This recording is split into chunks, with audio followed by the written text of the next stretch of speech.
সুধী দর্শক, ধারাবাহিকভাবে যে কাজগুলো আমি সাধারণত করে থাকি ঠিক তার ধারাবাহিকতায় আজও আমি করে যাচ্ছি।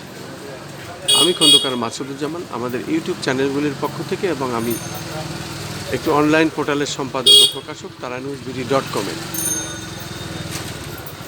আজকের যে ওয়াল পত্রিকা, এই ওয়াল পত্রিকার বিশেষ শিরোনামগুলো আমি দেখিয়ে যাচ্ছি। যেমন দৈনিক আমার কাগজ। দৈনিক আমার কাগজ শিরোনামে যা লিখেছে, আজকে বুধবার 14ই আগস্ট 30 শ্রাবণ। আমি দেখতে পাচ্ছি প্রথম পেজে কালারে তারা ছেপেছে আমার কাগজে বৈষম্য বিরোধী ছাত্র আন্দোলন, নতুন রাজনৈতিক দল গঠন নিয়ে ভাবছেন সমন্বয়করা। এটা আমি দেখতে পাচ্ছি এবং সেটাই আমি দেখে যাচ্ছি। আবার দেখতে পাচ্ছি গুলি করি মরে একটা বাকিটি চাই না স্যার। এটা আবার ওই সময়ের কিছু দৃশ্য তুলে ধরা হয়েছে। গুলি করি মরে একটা বাকিটি চাই না স্যার। এরপর আরও দেখতে পাচ্ছি দুই মন্ত্রী, আইজিপি সহ আসামি আরও 6 জন, শেখ হাসিনার বিরুদ্ধে হত্যা মামলা আমরা দেখতে পাচ্ছি। পাশাপাশি আমরা আরও দেখতে পাচ্ছি মনিরুল ও হাবিবুরকে পুলিশের চাকরি থেকে অবসর। আজকের যে শিরোনাম সেটাই দেখাচ্ছে। পাশাপাশি আমরা আরও দেখতে পাচ্ছি সালমান এফ রহমান ও সাবেক আইনমন্ত্রী আনিসুল হক গ্রেপ্তার। আমরা আজকের শিরোনামে যে খবরগুলো এসেছে সেগুলোই আমরা দেখে যাচ্ছি।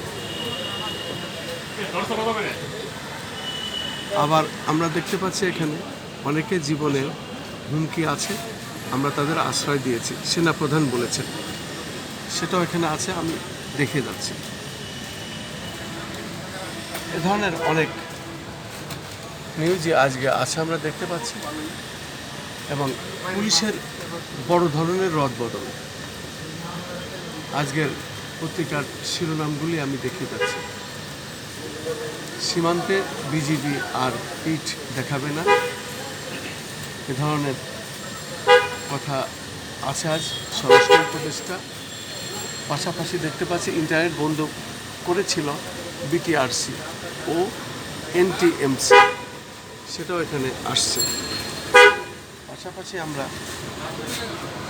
আরও আজকের পত্রিকায় যে খবরগুলো আছে আমরা দেখানোর চেষ্টা করছি। পুলিশের কারো অপরাধ ঢাকতে চাই না, এটা আইজিপি বলেছেন এবং সেটাই আমরা দেখে যাচ্ছি। পাশাপাশি আমরা আরও দেখতে পাচ্ছি আজকের যে বিশেষ খবরগুলো, আলোর দিগন্ত। আজ বুধবার 14ই আগস্ট। আমরা দেখতে পাচ্ছি আইনের দৃষ্টিতে সবাই সমান, প্রধান উপদেষ্টা এটা বলেছেন, আইনের দৃষ্টিতে সবাই সমান। পাশাপাশি এশিয়া বাণীতে আমরা দেখতে পাচ্ছি আজকের এশিয়া বাণীর শিরোনামে যে খবরগুলো এসেছে তার মধ্যে দেখতে পাচ্ছি যে কারণে ট্রাম্পের সাক্ষাৎকার নিতে দেরি হলো ইলন মাস্কের, আন্তর্জাতিক খবর। পাশাপাশি আরও দেখতে পাচ্ছি কমানো হয়েছে রাজউকের সীমানা।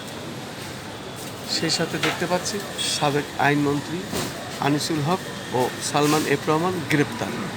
পাশাপাশি আরও দেখতে পাচ্ছি দেশে এনে শেখ হাসিনার বিচার করা হবে, মির্জা ফখরুল এটা বলেছেন। পাশাপাশি আমরা আরও দেখতে পাচ্ছি বজ্রপাতে মৃত্যু রোধে 13-21 কোটি টাকা চেয়ে মিলল 100 কোটি। এখানে 103,21,00,00,000 শেখ হাসিনা সহ 7 জনের বিরুদ্ধে হত্যা মামলা। অর্থ অপচয় বন্ধ করতে হবে, অর্থ পরিকল্পনা উপদেষ্টা। এই ছিল আজকের পত্রিকার বিশেষ শিরোনাম। এই শিরোনামগুলি আমি দেখে যাচ্ছি এবং সেটাই আমি প্রচার করছি ধারাবাহিকভাবে, যেটা আমি সাধারণত করে থাকি। ব্যাপক চাহিদা সত্ত্বেও ওয়ার্কশপে ফেলে রেখে নষ্ট করা হচ্ছে রেলের 34টি কোচ, কমানো হয়েছে রাজুকের সীমানা। এই ছিল আজকের মোটামুটি পত্রিকার দেওয়াল পত্রিকার শিরোনাম।